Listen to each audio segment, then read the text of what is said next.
I came around to that thing once again that I think men are okay with, that women are still very nervous about, which is nobody knows how to do this job when you start. I will figure it out. It is a huge, amazing opportunity.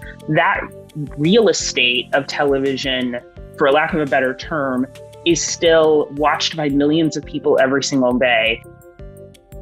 My name is Linda Lorelle, and I'm asking you to have the courage to listen with an open mind to all of our voices, because our voices matter.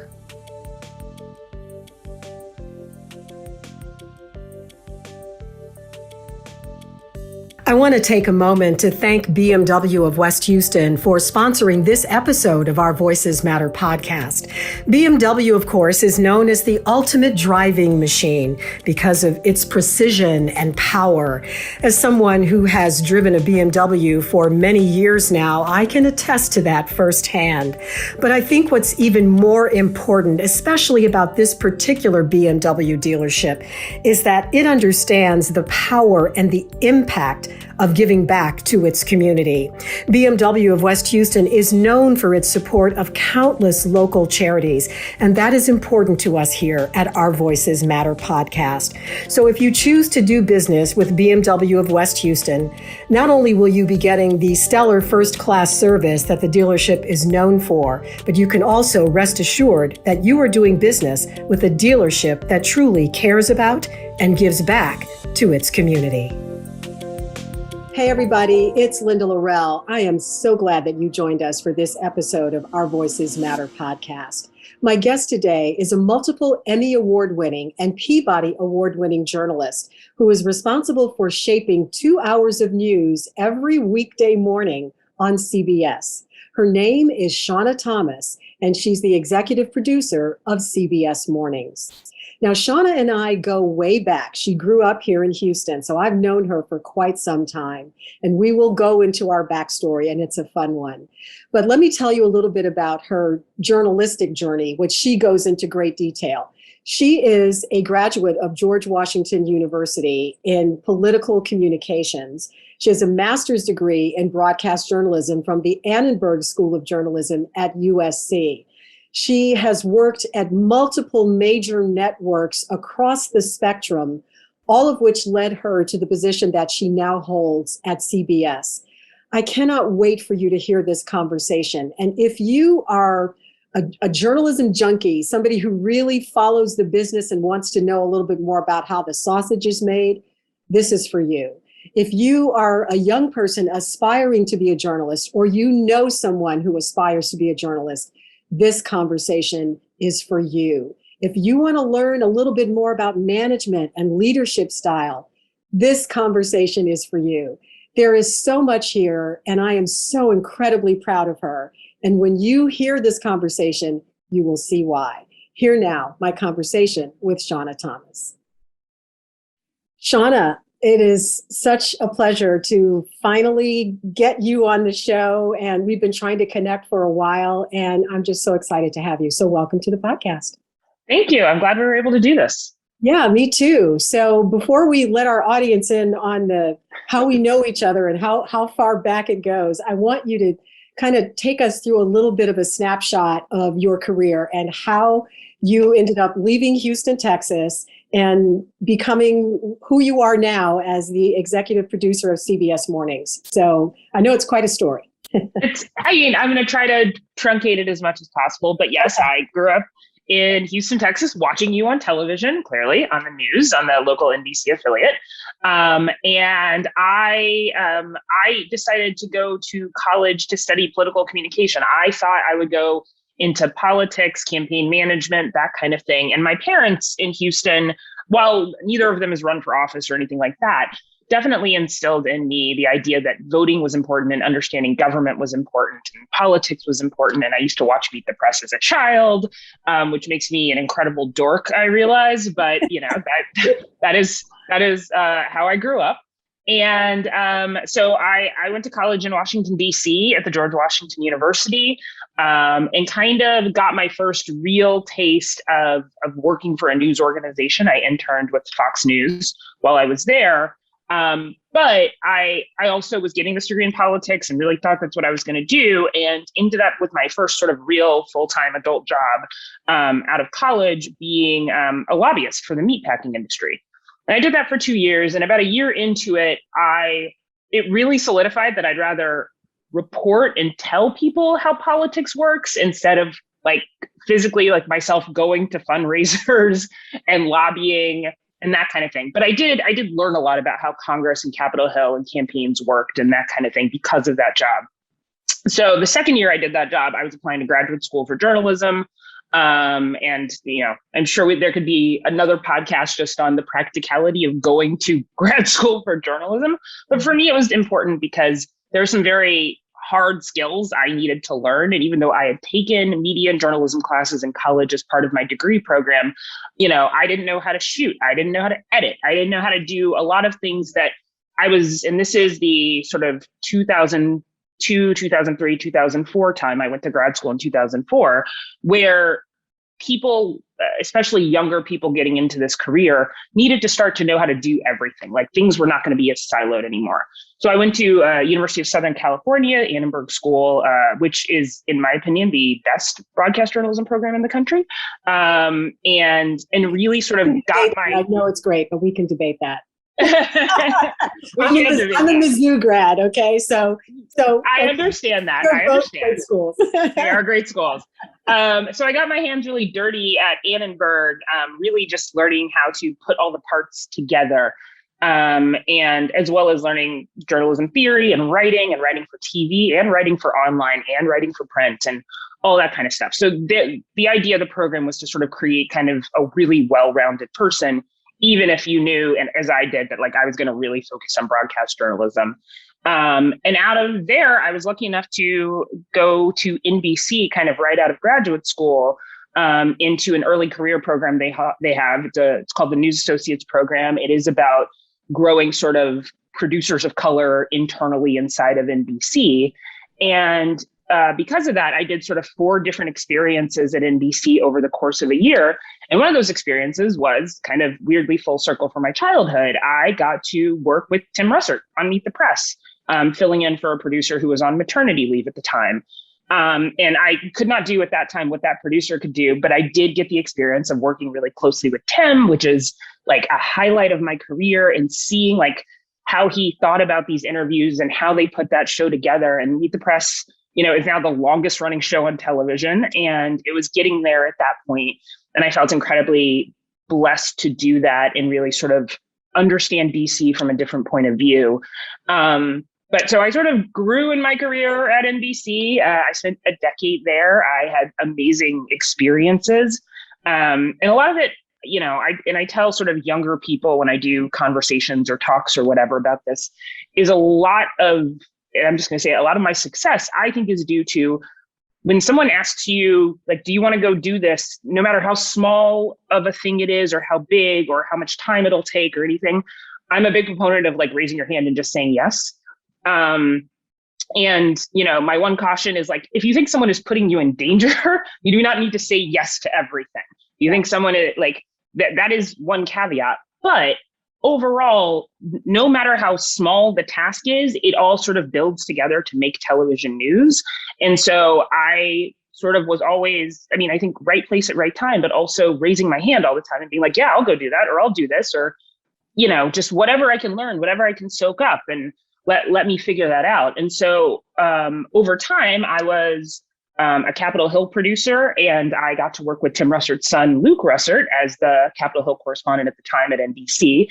This was after Tim had passed, but I developed a great relationship with Luke, which we still have, and got to cover Capitol Hill, while crazy things were happening that are very similar to things happening now, like not wanting to raise the debt ceiling, and are we going to fund the government because everything is cyclical. Sure, I know. It's just this never-ending cycle.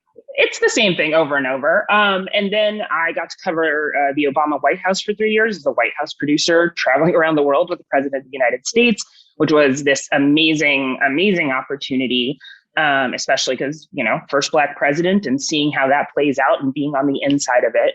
And then I got to actually be the senior producer of Meet the Press when Chuck Todd took over, I became senior producer and really got to help sort of shape his version of the show. But also, once again, the kid from Houston, Texas, who used to watch the show on TV, was now like in the control room and behind the scenes for this show, which I would say almost every Sunday was this weird dream come true. And I learned a lot at NBC News, and I sort of got to a point in 2016 where, it was time to do something a little different and a little new, and my contract was up. And I could have stayed at NBC, I think, for years and years and years. But an opportunity to go from the longest running show on television to a television show that did not exist yet, with a company called Vice, was sort of put in front of me. And it's one of those things. This is also one of those things about like saying yes. I knew someone who was going to help run that show. She called me up and said, "No, there are people in DC that you think would be good correspondents for the show," because she didn't know DC people, and I did. And I gave her some names, one of which actually ended up getting a job as a correspondent at Vice. And then I was like, well, my contract's up. Is there anything for me? And she was sort of like, well, no, but, we were thinking about hiring a DC bureau chief, but we weren't going to do it until next year. But if you want to come in and meet the boss, you come in and meet the boss. And so I flew myself up to New York, and just did an informational meeting with him. Mm-hmm. And, to this day, it was one of the most influential interview processes I've ever been in. I wasn't technically interviewing for a job, but he was interviewing me. And I learned something about how to approach interviews with other people when I would get into a position of hiring, which was, his first question to me wasn't like, tell me about your resume or blah, blah, blah. His first question to me was, what do you think is the biggest problem in Congress right now? It was about trying to figure out how I thought about things.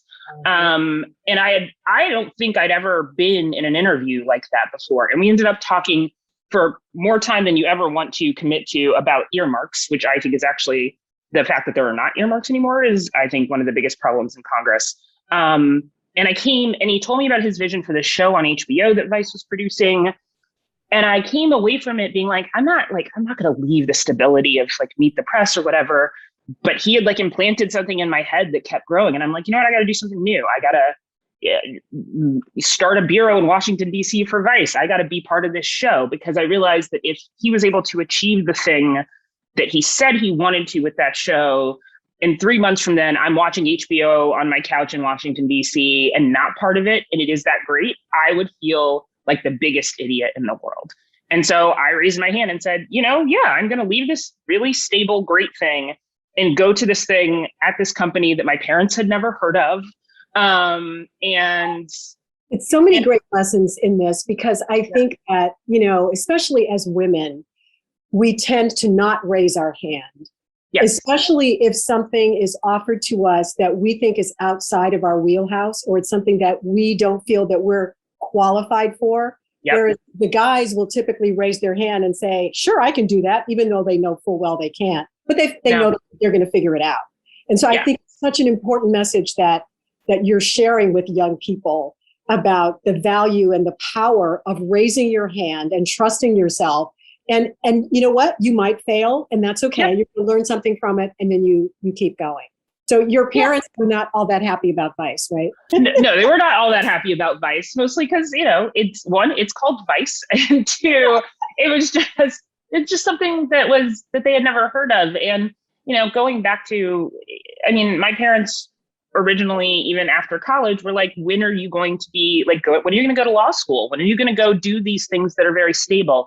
And I think that a lot of that has to do with, I think, growing up Black. I think it has to do a lot for them. They grew up without a lot of money. They grew up in various versions of poverty. And so television and television news just seemed in some ways, I think, to them a little bit, at least my mother, a little bit crazy, and that there wasn't necessarily, I think she worried, if this doesn't work out, how is my kid going to pay for dinner every night and that kind of thing. Mm-hmm. There's a lot more representation in this business now than there used to be, but there still aren't a lot of people who look like you and I at certain levels of this business. And just making levels. Yeah, exactly. And so because I had found some kind of version of stability at the network level at NBC, I think my parents were just like, why would you leave that? And I understand it. And I think I understand it a lot better than I used to. But it was something I needed to do. And I thought I could find stability in my own way somewhere else. But, sidebar joke, I always say, because it's true, my mother did not stop asking me when I was going to go to law school until I introduced her to Barack Obama at a White House Christmas party, which at that point was like 6 years into my time at NBC News. It was very clear this is what I was doing for a living. And it really literally took me being like, come to Washington, D.C., come to the White House. Come meet Barack Obama kissed her on both cheeks. And then she stopped asking me when I was going to go to law school. Take a look around, see where you are. I think we're good. Okay. We're good. We're fine. We're fine. So I got to work for the show called Vice News Tonight on HBO for 3 years, and really got it like was a paradigm shift on how I thought about making TV news and how I thought about storytelling and how I thought about writing and how you shoot a story and all this other stuff. It was just, I was learning at the same time. I was running a team that I sort of handpicked in Washington, D.C. And we were making this show that, while canceled by HBO after 3 years, don't get me wrong, I think had some impact. And I think, the biggest example of that for me is the Charlottesville episode, which a lot of people saw. Won 4 Emmys and a Peabody for that. Yes. Right? Yes. Sidebar, yes. Hello. Yeah. And I was one of the 2 senior producers on that particular episode. Okay. So we're going to come back to that in a minute. I want to get to the part where keep going. I want to get you all the way to where you are now. And then I'm going to come back to this part. Yeah. And you can edit lots of this. So I was in Vice for 3 years. The show was ending. It seemed like a natural time to leave that experience and try something new. And I definitely thought about going back to NBC News. I thought about going back to multiple networks at the time. But this offer and experience to work for a startup called Quibi, which doesn't exist anymore, sort of came to me. And it was a chance to sort of learn a different side of production. So I ended up being a development executive for this company that was run by Meg Whitman and Jeffrey Katzenberg. So it was an LA-based company with a New York office. And I was in charge of developing sort of short form news content and working really closely with people I had worked with before. NBC had a deal with them. CBS had a deal with them, BBC had a deal with them. And I was like basically managing these accounts and helping them develop these short form news programs that would appear every day on this app called Quibi. And so it was sort of a little bit the business side of it. It was the creative side of how do you work with different clients and achieve something different with them. I worked with LA production companies that were making like a music news show for us, as well as like a Black culture show for us. And I sort of had my fingers on all these different pots and just seeing like, how do you kind of build something like this from the ground up? And that didn't work out very well because Quibi does not exist anymore. And so, but I learned a ton from Jeffrey Katzenberg. I learned a ton from the guy who brought me in, this guy named Ryan Kedro, who before that job, he was the executive producer of CBS This Morning at CBS. And so when that job ended and my parents learned I had lost my job in the Wall Street Journal, Quibi did right by us and paid out, a really fair severance, which gave me a couple of months to just kind of be like, I have been going like hard and charging hard for now almost 14 years. What do I want to actually do next? Is it go back into network news? Is it go to like a .com kind of thing? I talked to Axios a lot about jobs. Is it go to CNN? Like, what is it? And there was, CBS This Morning, now CBS Mornings, because we've changed the name of the show, had recently lost their executive producer. And it was a job opening and their recruiters called me, and I really struggled with the idea of taking that job. I struggled with the idea of taking the job, I think because of the thing you were saying before, this idea of like, am I actually qualified for this? Am I actually ready for this? Mm-hmm. Which even as I try to push women all the time to raise their hands, and I have raised my hands for a lot of things. Being the executive producer of a morning show, it's a huge staff. It's a lot of money. It is every single day. That particular show is 2 hours a day, 5 days a week. And at that point, we were in the middle of a pandemic. I had been working from home for Quibi, job hunting from home. And this was a job where I'd have to go back into a control room. I'd have to go back into an office. And not everyone at CBS News is doing that. But as you know, like, it's really hard to make a television show without being there. Yeah. And you don't need everybody physically there, but there's a core group of people, and more power to CBS and NBC, ABC, Fox, CNN during the pandemic for keeping the lights on and keeping television news going and reporting on this huge story that is COVID. But there are people who were going into the office, and I had to be one of those people, and try to navigate, how do you manage a team of people who you may not meet in person for a year? I've now had this job since February of 2021. And I'd say 2/3 of the staff that I manage, I have not met in person. We do Zoom meetings all the time. I talk to a lot of people. This day, you still have not met all of them? No. Wow. No, because literally our rules are, they all can't come into the office. Right. We still, there are still limits on how many people we'll allow in, and there's a testing regimen. But after talking to a lot of people, including my former boss at Quibi, who had run this show, the guy before him, who I had known from NBC before that, who started CBS This Morning when they switched from the early show to CBS This Morning in 2012, I believe that's the right year. I came around to that thing once again that I think men are okay with, that women are still very nervous about, which is, nobody knows how to do this job when you start. I will figure it out.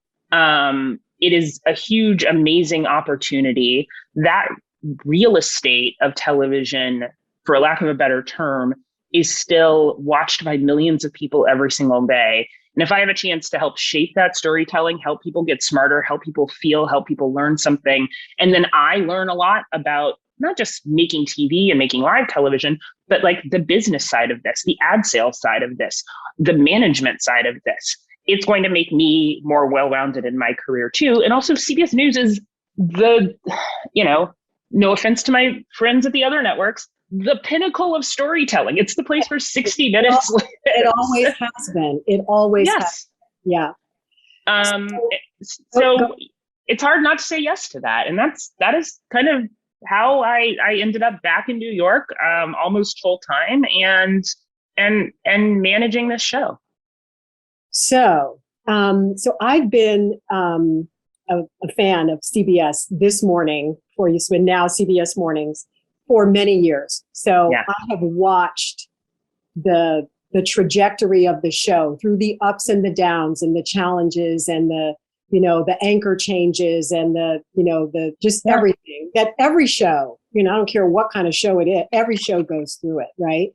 And it's very challenging. So when you came in, what was your thought about how you wanted to shape the show in a way that reflects what your journalistic views are in terms of how to cover a chaotic, very difficult time in which we are living? What was your thought process in terms of how you were going to make that mark on your show?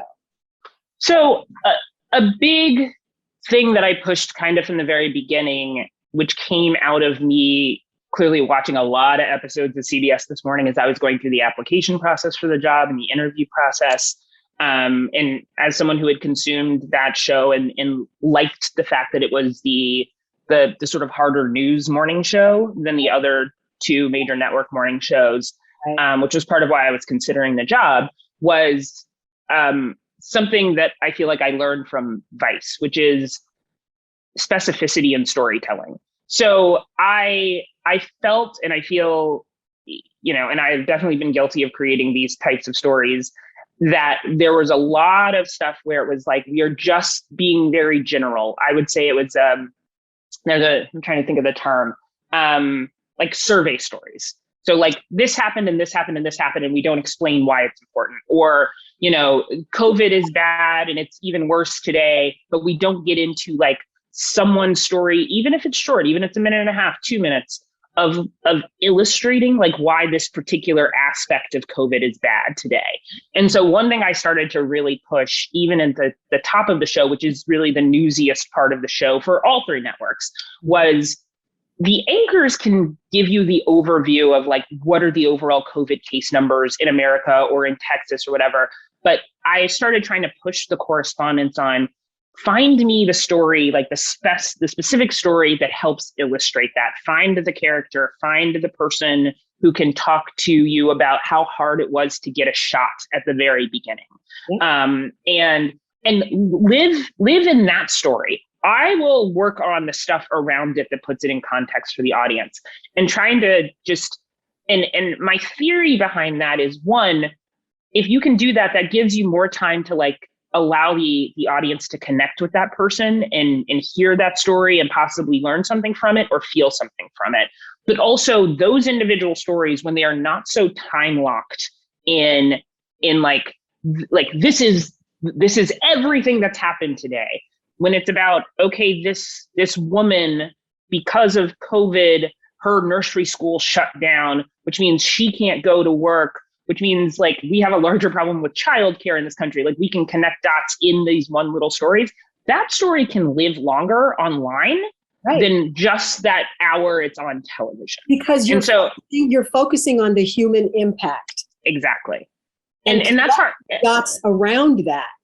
Yes. Yes. And so what I'm trying to do is create content that works in the context of that 2-hour show, that thing we build every day, but also works outside of that context, because the future is digital, the future is the internet, the future is all of those things. And so having a story that someone wants to watch, whether it is on my 2 hours of my television show, or it is on my website, or it is on Twitter, or it is on Facebook, so that you're using the content in multiple places. But hopefully people who are younger, who are not going to watch at 7 a.m. Eastern time on their local CBS affiliate, can still experience and find content that is relevant, but that lasts online for longer than just that blip it's on television. Yeah. And so I'm really pushing in that direction with the show. And then as we've relaunched it and become CBS Mornings, we're trying to be more in tune as like one sort of family between CBS Mornings, CBS Saturday Morning, and CBS Sunday Morning. This idea of like more feature storytelling in our 8 o'clock hour, and spending a little bit even more time with characters, and being and using that time we have on TV with this audience in a slightly different way to tell richer stories is something that I'm excited to do, and that we're trying to do now. As a regular viewer of CBS Mornings, you guys did a story earlier this week that was just so beautiful and so impactful. And it's a perfect example of the kind of storytelling that you just articulated. And it was the story about Ghana. Yeah. The woman who left the United States and has moved back to Ghana.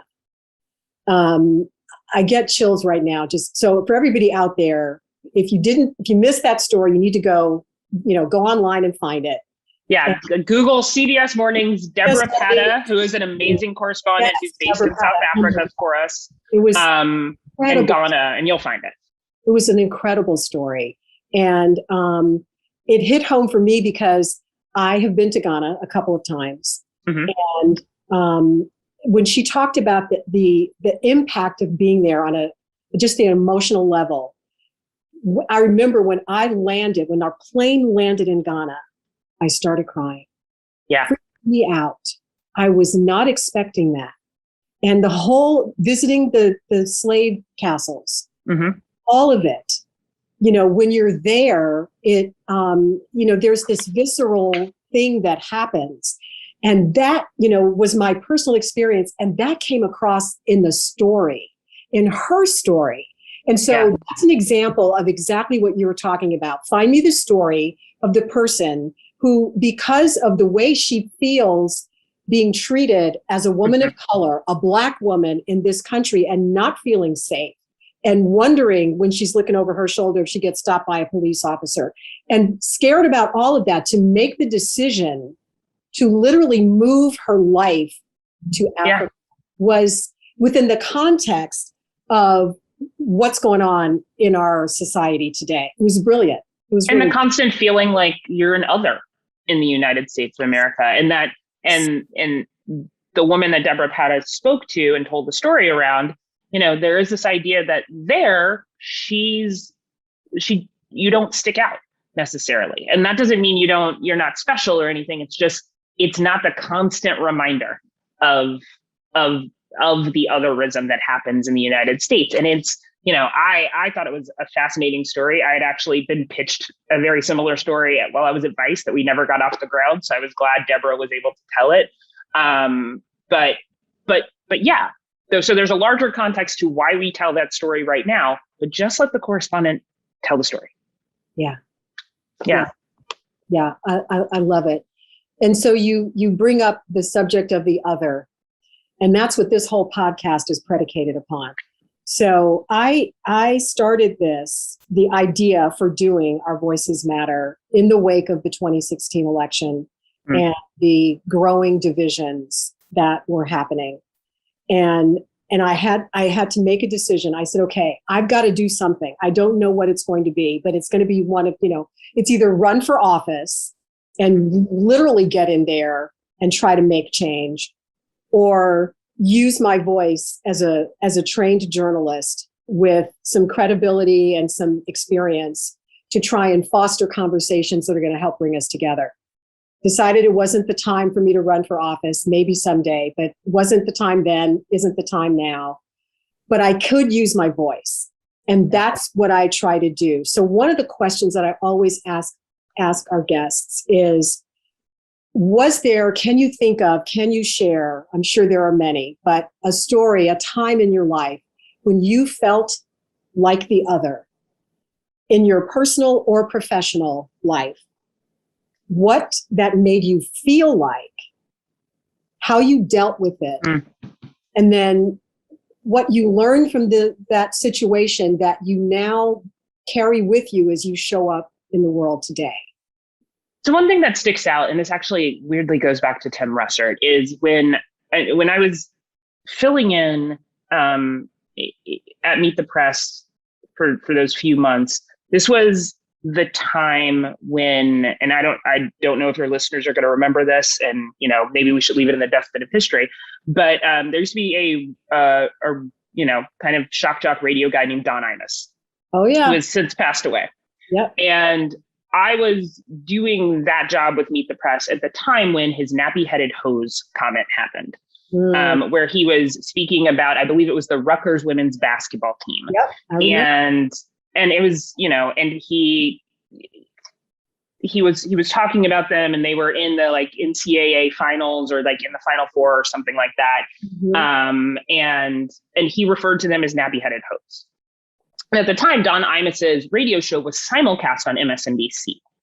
And there was a lot of kind of uproar around what he said, rightfully, a lot of conversation around this. And this is probably 2007, I want to say. So not exactly the same place we are in the conversation around race where we are now then. And, you look around the room and people are talking about this, and I was still very young in my career at that point. You don't necessarily want to speak up, and you don't necessarily feel comfortable speaking up. But really feeling, how can the network that I work for allow this guy to be on our air? They don't have any control over what he does on the radio, but they simulcast this show. And there was this conversation kind of happening inside NBC and MSNBC after he said that, but not something that I felt comfortable speaking up about, because who am I, right? And I will remember that Tim Russert, who, while being the anchor of Meet the Press, the moderator of Meet the Press, also was the DC bureau chief for NBC News. And I sometimes go back and forth about whether you want to put people on the spot this way, but I remember he pulled me aside and brought me into his office, and he said, Shawna, I want to know what you think about this. Because I was a young woman of color who I think he rightfully perceived was not going to speak up at a meeting about this at the time. And he made the point and was perceptive enough to like ask me how I felt about that and how I felt about the company continuing to work with Don Imus and that kind of thing. And I told him the truth in that moment because I also trusted Tim and felt like I was being given a safe space to have this conversation while also being put on the spot because I am a woman of color in this business. And like told him my feelings about it and that I wouldn't necessarily feel proud to work at the place that allows him to keep saying stuff on our air. And you know, I don't think I'm the reason NBC got rid of Don Imus' show. I think it was a hearing from a lot of different parts of the company as well as outside of the company that did it. But I will never forget Tim taking that moment with me. Because if you don't take that moment with people sometimes, if you don't know enough, even him as a white man, he knew enough to be like, these younger people around me who are of color, if we don't at least talk to them about this, if we don't address it, if we don't get their input on it, that will always be something they remember about this job, about this place, about this company, about this world that they live in. Mm-hmm. And so that is an example of feeling like the other, but also feeling like I was given agency as the other. Yes. And learning something about management from that too. I was just going to say that's leadership. You know, there's so many lessons in this story. And let me just say that I loved Tim Russert. I mean, yeah. You know, oh my God, he was a giant. And I had the good fortune to meet him once when he came to Houston and visited the station where I worked at KPRC, and really spent like a whole day with him. And just hearing you say this does not at all surprise me that he came to you and said, talk to me. How do you feel? How are you impacted by this? I want to know, because that's who he was. And he that was a part of him as a journalist, of course. I mean, that's just how he rolled. But like the lessons about management and leadership and speaking up and then you having the courage to really say how you felt, because you didn't have to. No, I did not. You did not have to. But I felt I could in that situation. Yeah. Wow. So you mentioned the conversation that, you know, we're having about race, and we talked about Charlottesville very briefly, and the incredible reporting that your team at Vice News did that garnered, you know, the Emmys and the Peabody. And what is it, do you think, about your storytelling that stood out? What was the approach? What made it such a standout? So the dirty little secret of that is we didn't go into that weekend thinking we were going to turn a whole episode into just this story. We hadn't done that before. At least I don't think we had done that before up until that point. And if we had, it was something that was like much more planned out than this. We thought we were going to cover the rally. And, you know, on Monday we do a 6-7 minute piece, which was sort of like our version of a sort of shorter package, weirdly. But a key thing that allowed us to do what we ended up doing was, because that show was 5 days a week at 7:30 at night on HBO, and we didn't have a weekend show, and the actual event was going to happen on a Saturday. As we planned around what was going to be our angle into that, we tried to plan something where it would last until Monday at 7:30 p.m. So whatever like spot news happens, because, you know, the cable news networks are going to be there, people are going to know what happens there. We can't do anything about that. It's not going to be a secret that, you know, white supremacists marched in Charlottesville, which means our piece needed to have some kind of added value that shows you some part of it that you aren't necessarily going to get from the live hits from CNN. Right. So we had already decided to go into that knowing we were gonna follow around this specific white supremacist, and in some ways embed with him and do it from that point of view, which is, you know, it's a controversial choice, but the correspondent Ellie Reeve, who we put on it, has a lot of contacts in that world, as well as sort of like online white supremacist organizing. She works for CNN now. And so utilizing her contacts, especially from her previous work before she came to Vice, as well as our, you know, we have amazing producers who helped set it up. We went in knowing that we had a different storyline to follow, and that we, like, some of the noise we weren't going to worry about, because we know our show airs 48 hours after this thing happens. So what that allowed us to do, as we're planning for that, is we were there the night before when they were on the college campus marching and got that footage. We were there behind the scenes that day with this particular guy. Now that what happened ended up being much bigger than I think anyone sort of thought it would be. And just seeing all those people with such like hateful symbols, you know, without a mask on, without a hood on, just out there, was incredibly impactful. And then the car accident happened, and Heather Heyer tragically passed away.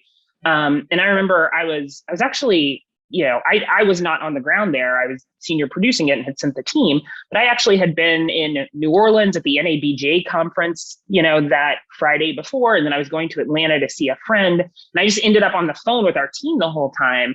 And also emotionally, like, they were not in a good place.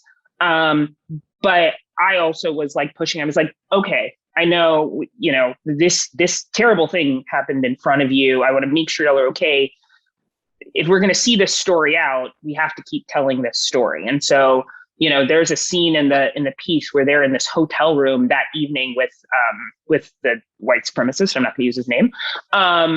And he's like, has all these guns around him. And he's kind of like, it's a scary scene. I was scared for the team. We had a whole conversation about like where the producers should be in the hotel room so that they could run out the door, and like where the cameras would be and all this other stuff.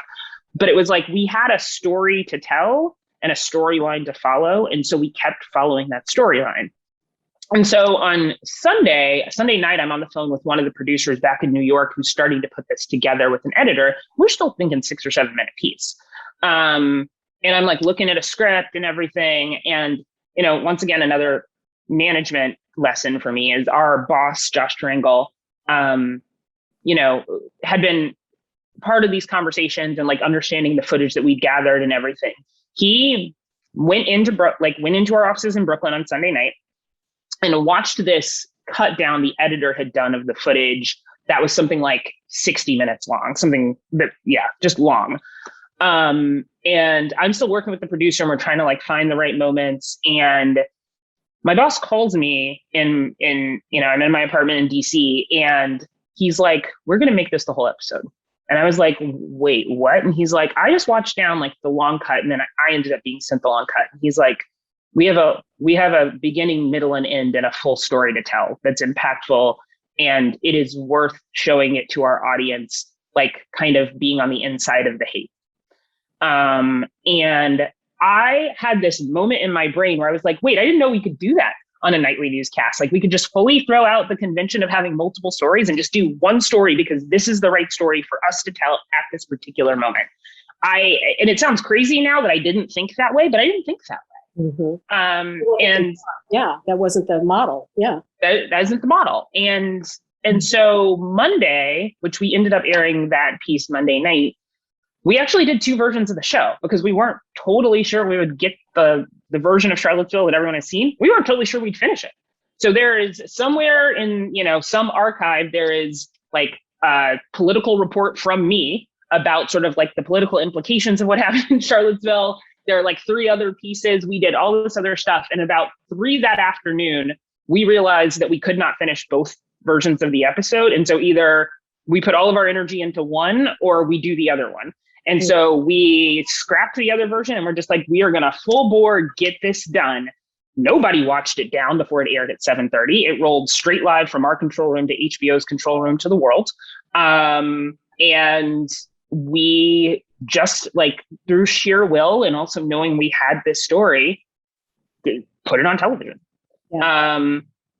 And it was an honor to help shape it. It was an honor to be a part of it. It's still incredibly sad and affecting, and winning a bunch of awards is great, but what was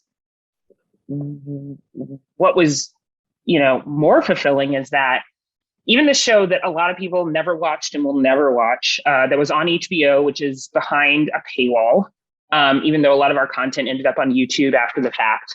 In that particular piece, I will say we had a 7-day lag time between our pieces on HBO and when they could be online for free. That was one where my boss made a call to HBO and made a call to Richard Plepler, who ran HBO at the time, and said, we can't put this behind a paywall. And HBO said, okay, put it on YouTube. Let's go. Let's do it. And just the fact that so many people watched it and engaged with it and learned something and felt something from it, and how I think we were all astounded by sort of how it kind of went around the country like wildfire. But that speaks to like true, powerful storytelling transcends age group. It's not that young people don't want to watch news. It's that they want to engage in impactful stories. But that piece hit young, old, Black, white, Hispanic, everyone, because we pulled back the curtain on something. Yeah. And what you pulled back the curtain on was kind of, when I think about the imagery from that piece and, the white supremacists marching with the tiki torches and all of the hateful things that they were saying, then you fast forward to January 6th. Yeah. And it's, on a hugely broader, scarier, bigger scale, but that was like the precursor to January 6th. Oh yeah, it definitely was a precursor to January 6th. And it was, I'm reading Bob Woodward and Robert Costa's book Peril right now. Mm-hmm. And they go sort of back and forth between the Trump storyline and the Biden storyline, and Biden deciding to run. And a big reason that Joe Biden decided to run for president again was Charlottesville, and this idea of, wait, how is that America? How is that okay?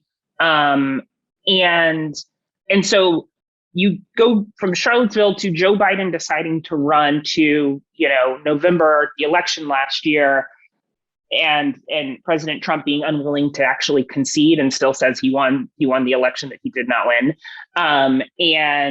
And this idea of trying to stop Joe Biden from taking the presidency, and people literally rioting in the halls of the Capitol, literally trying to stop democracy from happening. It all sort of tracks all the way to that January 6th moment, and probably beyond. It's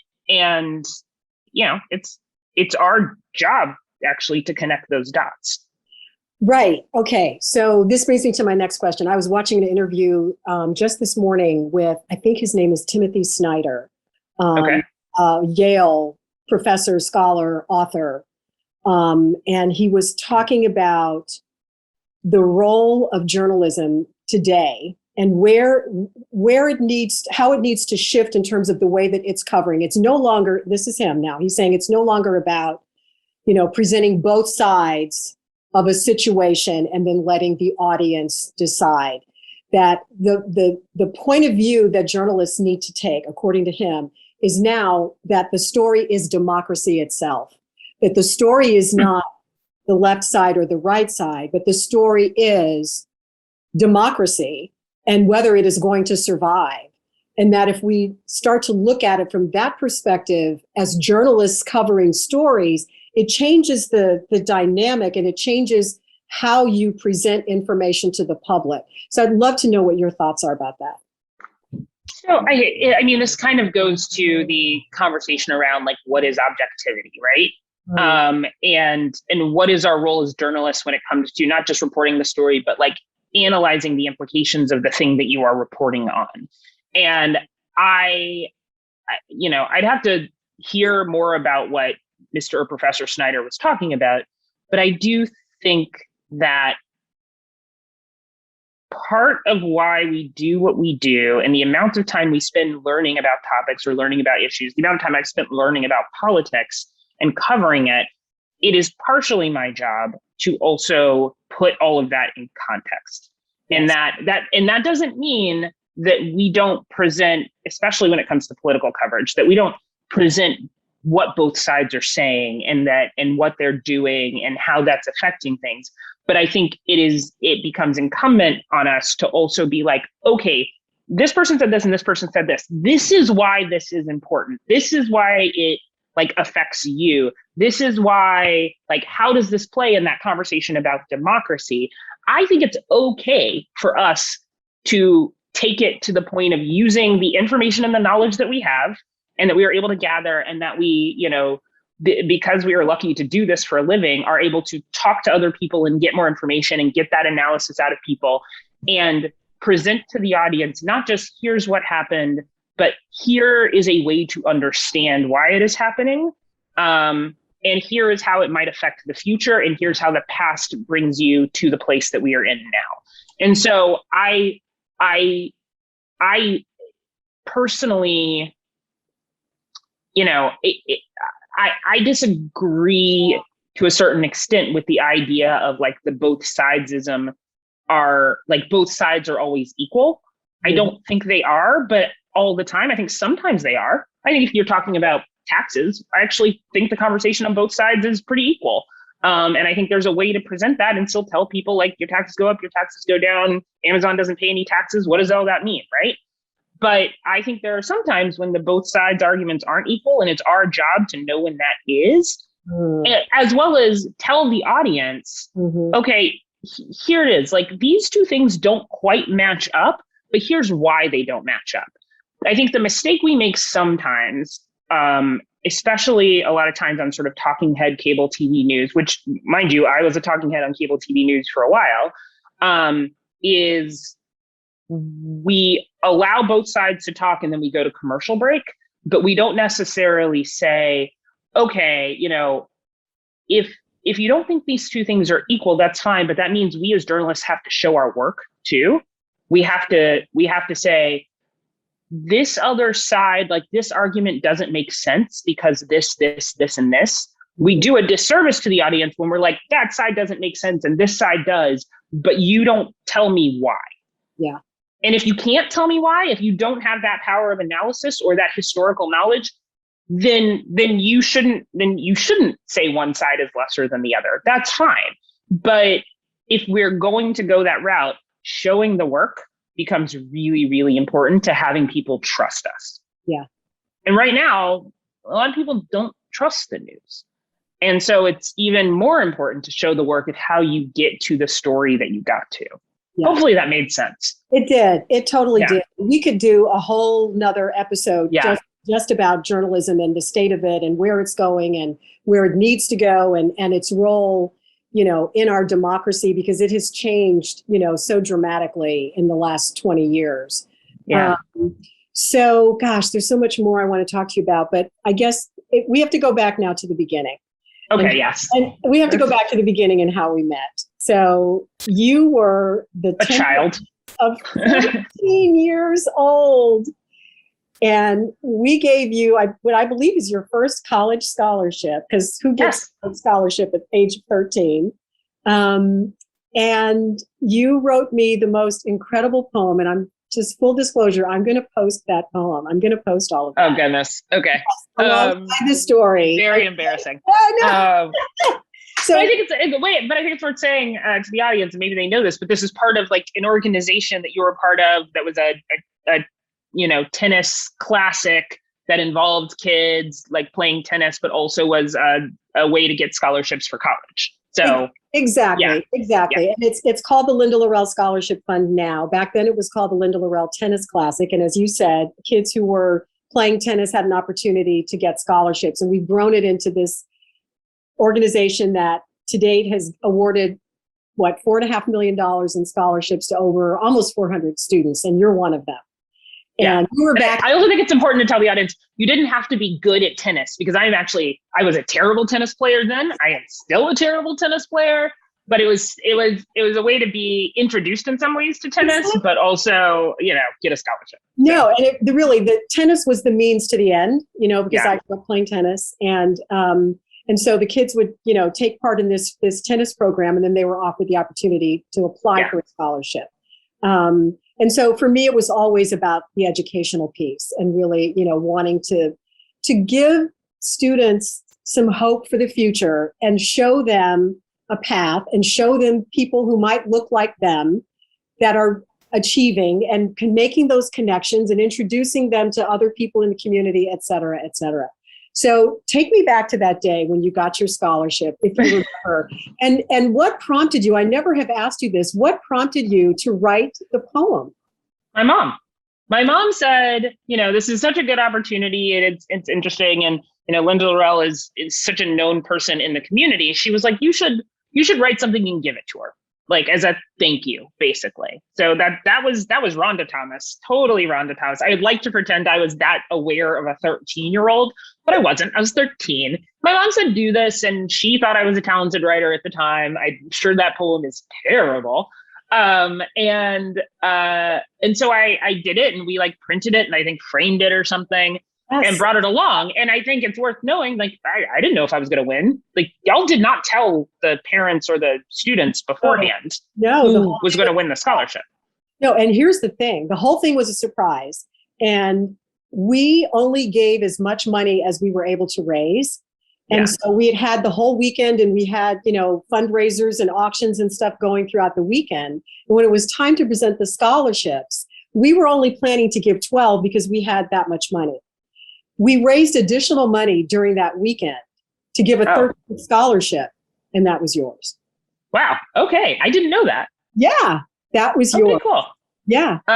And so, what I remember, and I don't have the best memory for things from my childhood, is I think I was literally the last person called. So I guess I was the 13th scholarship. Yeah. And, it was a surprise, and it was great. And, starting your college fund at that point is a good thing. And I had this poem, so I read it to you. And you made me cry. And I made you cry. Yes. Yes, you made me cry. That you did. So, I'm spending some time interviewing, some of our former scholars, and you're probably one of the, well, if not the highest profile, definitely one of them. So what do you think it means to, for organizations, and I'm not trying to, pat ourselves on the back, but there's so many incredible community organizations that are reaching out to young people and helping them see that they can achieve their dreams. What is the impact of doing that, do you think, having been someone who has actually been through that? I think the impact of it is it starts, especially with something like the organization you had, and I believe y'all gave some scholarships to people who were younger than me, and I was 13 at the time. It helps continue that spark of continuing your education is important. And it's not just we're going to talk to you about this, about going to college when you hit 15, 16, and you're taking the SATs and everything. It plays into that building block of this is important at all stages, and you are building towards something. And here, even at this moment when you're 11, 12, 13, we're going to give you a little bit of money so that you start thinking I have a little bit of a cushion. And yes, I ended up going to GW, which is wildly overpriced. But even knowing that, okay, there's this little bit of something that I know is in my back pocket, and it's a symbol of how important it is to do that thing 5-6 years later. I think that's a big part of it. Continuously reinforcing, especially upon younger people of color, that idea that people talk about or you see on TV or going to college, that's a real thing. And that's a real thing that will help you. And you should be working towards that. And so those moments, even if they're few and far between, especially as you're younger, that just make it so that it isn't a crazy conversation. It's this is typical. This is what you do. This is how this works. Yeah. I think that's where the importance comes in. because you're consistently having the conversation about what is after high school. And, and there's so many incredible stories now. And we actually are in the process now of turning over the Linda Lorelle Scholarship Fund to former scholars. Oh, wow. Put it in the hands of people like you and, who have gone on to great success and, are doing amazing things in the world. So, all those years ago, I never in a million years could have imagined that you would end up in the same profession that I know and love and have devoted, most of my life to. And I can't tell you how honored I am to know you and to have known you through the years, and to see the success that you're having is it's just so inspiring and so wonderful. Well, it's an honor to know that you remembered who I was. When you reached out, I was like, how does she even remember that? That was so many years ago, and they've given away so many scholarships and whatever, but you're inspiring. And I remember watching you on TV. I remember you telling me the news. We were, once again, I work for CBS News. You should, everyone should consume CBS News, CBS Mornings, 7 a.m. Eastern time on your local CBS affiliate. But we grew up in an NBC household because people grow up as households. And you were a prominent woman of color on TV doing this thing that helped inform people every day. And that, I may not have understood the impact of that when I was 10, 11, 12, 13, but I get it now. So thank you. You're welcome. You are very welcome. And it's humbling to hear you say that. And so now here you are at CBS Mornings, and you are killing it. And I remember the first time I saw your name in the credits, because you guys roll credits on Fridays. And I always, by the way, that's one of my favorite parts of the whole show. The eye closer with the credits. Oh, yes. I love it. I totally love it. And all during the week I'm picking. So that's going to make Friday's credits. That's I can pick, which one. It's literally someone's job to make that. It's like their only job, because it takes so much work. That has to be their job. Of course. Yeah. Of course. So anyway, I remember the first time those credits ran and it said executive producer Shawna Thomas. And I went, is that my Shawna Thomas? I was like, Lou, my husband, Lou, it's Shawna. And that's why I reached out to you. I was like, is that you really on CBS Mornings? Yeah. No, it was, I always hesitate because there's so much more I have to do, and the work is never done, and the product is not perfect and everything. But I will say, the first time we ran those credits after I got the job and it had my name at the top, there is a moment where you're like, holy SHIT, oh my God, I'm an executive producer of this show. And then you realize there's a lot of work involved with that. Get over yourself and get to work. Exactly. But it was a nice moment that morning. Yes. Well, it was a beautiful moment for me as well. And I'm so incredibly proud of you and honored to know you and to just have had you as a guest on the podcast. So is there anything that I haven't given you a chance to say that you'd like to leave with our audience? No, I think you've given me a lot of chances. I really go back to, the television news business and the media business. It is a strange business. It is a hard one to break into. I am not, I think I did a lot of work, but there's a little luck involved in being in the right place at the right time.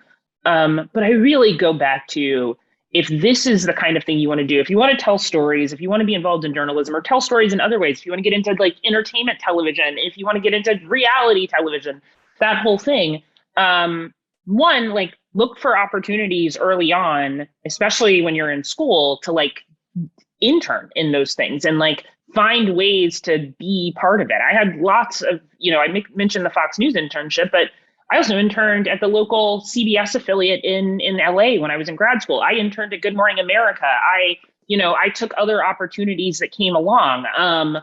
So, find a way to like get involved, but also it comes back to that, like, raise your hand and be there and be present and say yes. And if that tape, I'm using old school terminology, but if that tape needs to be logged, log the tape and do it really, really well. And I think one, especially I don't know what your audience is like, so maybe they will pass this on to younger people that they know. at every level, doing quality work stands out. And so since I've become someone who has like senior in their title or executive in their title, the thing I always say about interns is you only remember the stellar ones and the terrible ones. That's it. You don't remember anybody in the middle. The terrible ones you will never ever forget, and people think you don't remember, but you do remember. And when that resume shows across your desk again, comes up on your desk again, you're like, that person was terrible. That television world is a small world too. It's a very small world. But the stellar ones, the thing I don't think people also realize is you try to find a way to get them a job. And when I was still at Meet the Press, we had this intern named Justin who we did finally, because he was stellar, who we finally found like a freelance job for.